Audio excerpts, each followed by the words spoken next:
болгон шинийн баяратай оюун бодлогыг шинжлэхээр Амьдрал өдөр өдрөөр үргэлжлэнэ. Бид өөрсдийнхөө хөгжинэ. Нэгэн хүний нэг өдрийн амьдрал гэдэг таашгүй бүтээмжийн эхлэл байдаг. Та бидний шин танил Лама.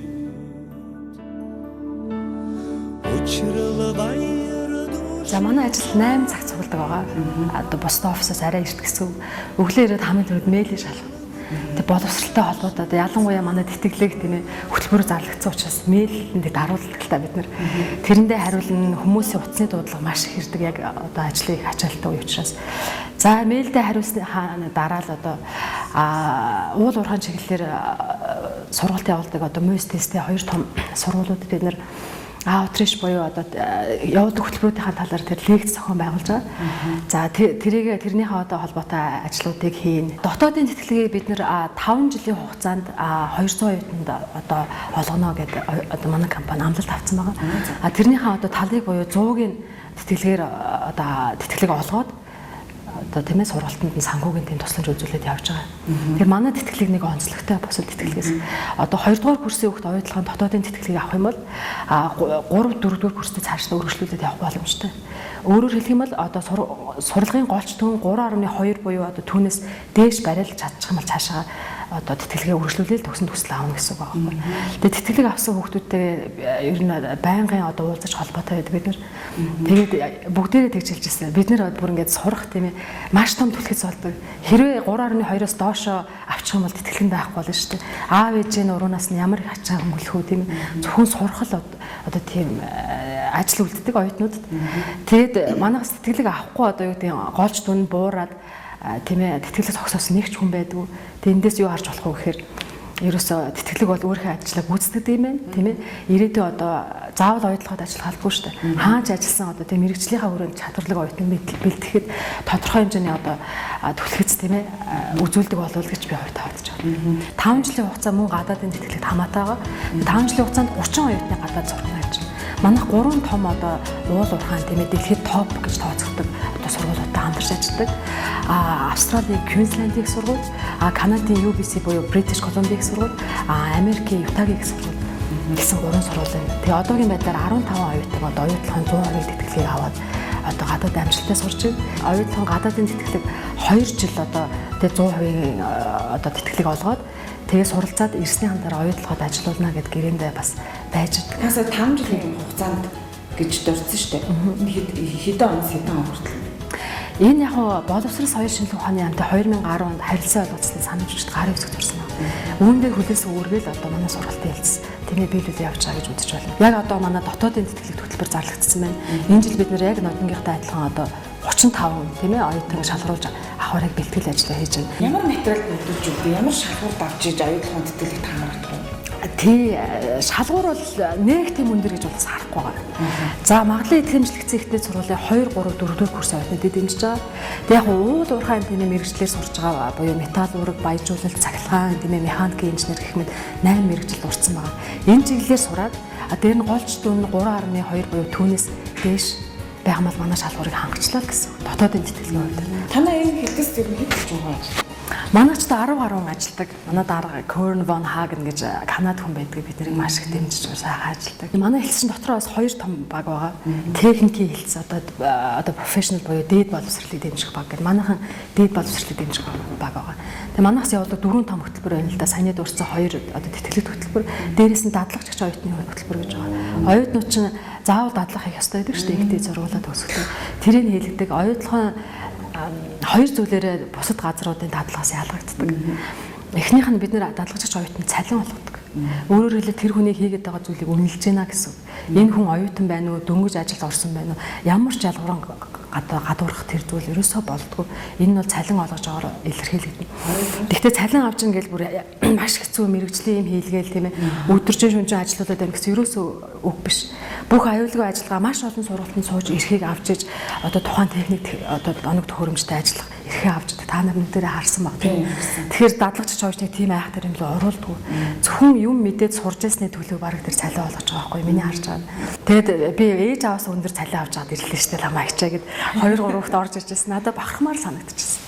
Та ер нь өөрөө яаж оюу толгой гэдэг энэ том төсөлтэй холбогдож энд ажилд оров? Би бол хувьдаа 4 удаа материал өгөө дөрөвдөгтөр нь авч ирсэн. Тэгээ өөрийгөө бас тухайн үед би одоо хитрхэд үйлөөд үлдсэн байж тээ гэдээ одоо бодохоор жоохон ичмээр санагддаг байхгүй. Бодит байдлаасаа юу? Тий, би Америкт сургууль төгссөн, би Японд сурч байсан. Одоо МУС сурсан, 5D сургууль төгссөн, би ихт сургууль ажиллаж байсан туршлагатай. Тэр намайг авч ил таараа гэсэн юм бодогдвол материалаа бэлдээдгээс намайг авахгүй байсан. Тэр биш тэр шалгуур босгонд авч чадахгүй байсан байхгүй. Тэгээ би 3 өгчөө дөрөвдөгтөрөө гэж бодогдчихаа. Чи яагаад болохгүй байна гэв. Тэгээ би өгсөн материалуудаа харж байгаа. Ер нь бол төстэй материалууд шаарддаг л да. Өргөдөл өөрөөдөг яагаад энэ ажилд орох гэдэг юм. Тэрийг би айгу буруу бүртгүүлсэн байсан. Энэ одоо тэтгэлэгт материал өгж байгаа хүүхдүүд яг надтай адилхан алдаа гаргаад байгаа юм санагдав байхгүй. Ерөөсөө материалаад ингээл бэлдэхгүй ингээ хам хум авч өгсөн. Миний тэр бичсэн юм ч гэдэг нэг урт ингээ хүн залхаамаар олон юм бичсэн. Би яагаад энэ ажилд орох гэдэг байгаа ерөөсөө ойлгуулж чадаагүй байсан. Тэгээ би одоо азарч бөгөөд тодорхой байх. товч бөгөөд тодорхой. Тэгээ өөрийгөө харуулж чадах хэрэгтэй байгаа байхгүй. Тэгээ 3 удаа бүтрэгсний эцэст яг өөрийнхөө тохирох бүр яг миний байх хэвээр газараад ирсэн гэж боддог л да. Тэгээ өмнө нь одоо хуучнаар цагдаагийн актын одоо хууль сахиулгыг сургууль болсон. Тэнд би 6 жил англи багш байсан. Тэгээ ер нь бол боловсролын салбарт ажилласаар байгаа л энэ дээр ирлээ л дээ. Би хийж байгаа ажилдаа бүр 100% сэтгэл хангалуун.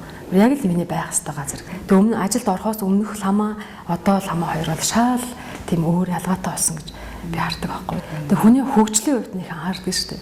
Бүр одоо өөрийгөө хөгжүүлэх төлөвлөгөө гэж бид нэр жил болгон гаргаж дараагаараа батлуулах хэрэгтэй. Бүр $5,000 нэг хүн төсөлсөн байдаг шүү дээ. Хүн биднийг ажилтнуудаа боловсруулахын тулд $5,000 гаргадаг компани Монголд байхгүй. Би 4 удаа тэтгэлэг авч ирсэн. Бүр тий. Бүр туршлагатай.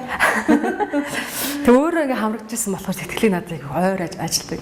Тэгэл тэтгэлгийн шалгаруултанд ороо ярилцлага өгчөд би дандаа ширээний нөгөө тал гарцсан хаас гэж боддог байсан байхгүй. Ааштай ярилцлага өгвөл ингээ чичирж дээ. Тэгэхээр тэр шалгаруулж байгаа хүмүүс надад их мундаг гоё юм санагдаад байдаг байсан. Тэг би одоо нөгөө талд гараа суудсан байна л да хүмүүс тийм ээ. Хахаслаа нэг ширээ мөртлөө талд нь гарах бас л их хөдөлмөр шаардсан шүү. Олон жил би 10 жилийг туулсан тэр ширээний цаадал гарахын тулд тий. Эхнийх нь болохоор одоо Монголын засгийн газрын тэтгэлэг гэж хэлж байна. Монгол хэлний улсын олимпиадад байр эзлээд би МУС 4 жил тэтгэлгээ сурсан маа.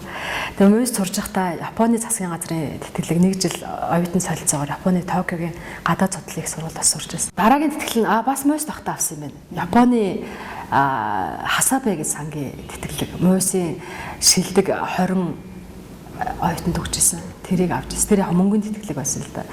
Одоо сүүлд нь хэлчихэж байгаа бөгөөд хамгийн том тэтгэлэг бол Америкийн засгийн газрын тэтгэлэг. Тэгээ Бостоныг сургуульд бас очиж сурчаад ирсэн байж байгаа. Тэгээ тэрэнд гоё бүх тэр жил сурсан хүмүүст Барак Обама, Хиллари Клинтоны гарын үсгтээ диплом авсан шүү дээ. Тэр сурсан 4 эмэгтэй дөрүүлэнд байгаа. Тэгэхээр одоо тэгвэл таны туршлага манай нэвтрүүлэг үзэж байгаа хүмүүст их хэрэгтэй юм байна. Чин сэтгэлийн татан сайхан зөвлөгөө өгч яг ямар байж иж тэр шалгаруулалтанд ер нь амжилттай байх вэ? Яаж давах вэ гэж үү? Нэг л үгээр хэлбэ нэг. Энэ бол ерөөсөө л бэлтгэл. Юу бэлтгэл? За, 2 том зүйл бэлтгэл. Ерөөсөө бүх тэтгэлэг адилхан. Эхнийх нь бол таны аппликейшн буюу тэр одоо цаасаар бэлдэж байгаа материал. Тэр цаасаар бэлтгэж байгаадаа олон зуун бүр мянган материалыг бид нар уншдаг. Тэгээ хүн тийм ээ янз янзын материал ингээд бэлтгэж өгсөн байдаг. Тэндээс хүний хандлага харагдчихдаг. Тэр хүн яаж энд тэтгэлэгт хандаж вэ гэдэг нь бүр яг харагдаад. Тэгээ гараараа бичсэн тэр бичгэн хүртэл нэг юм хэлээд байдаг байхгүй юу? Тий. За тэрийг маш зөв одоо бүрдүүлэх хэрэгтэй. Тэрэн дотор нэг чухал зүйл нь эссе гэж байдаг. Эссе олон тэтгэлэгт эссег шаарддаг л да. Тэр эссенээс гол харах гэдэг зүйл нь бол таны өнгөрсөн одоо ирээдүг харах хэрэгтэй. Та өнгөрсөнд юу хийсэн бэ? Одоо юу хийж байгаа? Ирээдүйд юунд зорж байгаа юм тийм ээ? Тэрийг одоо харахыг шаарддаг. Тэгээ эссен дээр хүүхдүүд өөрийгөө зөв илэрхийлвэл дараагийн интервью буюу тэр ярилцлагын хэсэгт бол ер нь орчиндоо бэлтгэл хэрэгтэй нэг. Хээрийн галуу нисэн үл хүрэх газраас хүний хүү эрдэм өвөрлөн ирнэ. Их зохиолчийн бичсэн шат шүлгээс ишиллээ. Тийм ээ. Хүмүүн биеийг бид эцэг эхээс заяаж хүмүүнлэг боловсролыг харин энэ нийгмээсээ хүртдэг. Гэр бүл, эх орон цаашлаад их дэлхийнхээ хөгжилд хувь нэмрээ оруулах нь та бидний сайн сайхан амьдралын их булган болж оргилно. Эзэмшсэн мэрэгжил, сурсан эрдэм боловсрол гэдэг алт эрдэнсээс илүү үнэт баялаг. Эрдэм дэлгэрдэг бай.